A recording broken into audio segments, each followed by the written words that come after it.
অভক্তেরও মৃত্যু হবে, যে ভক্তি করে তারও মৃত্যু হবে, যে ভক্তি করে না তারও মৃত্যু হবে। কিন্তু মৃত্যুর একটু পার্থক্য আছে।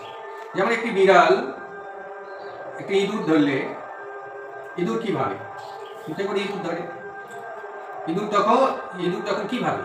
যে আমার যম আমাকে ধরেছে, আমার মৃত্যু অনিবার্য। তাই সে ছটফট করতে থাকে তার বিড়ালের মুখ থেকে নিস্তার পাওয়ার জন্য। কিন্তু সেই বিড়ালই আবার যখন তার বাচ্চাকে মুখে করে অন্যত্র নিয়ে যায়, বাচ্চা কি ভাবে? বাচ্চা ভাবে যে আমার মা আমাকে নিরাপদ স্থানে নিয়ে যাচ্ছে।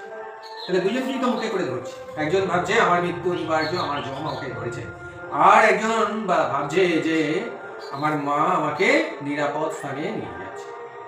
বাচ্চা কি কখনো ছটফট করে? ছটফট করে না, সে জানে আমার মা আমাকে নিরাপদ স্থানে। তাই ভক্তের মৃত্যু আর অভক্তের মৃত্যু এই তুলনা, এই উদাহরণ দিয়ে আমরা বলতে পারি মৃত্যু সকলেরই হবে, কিন্তু মৃত্যুরও পার্থক্য আছে। হরে কৃষ্ণ।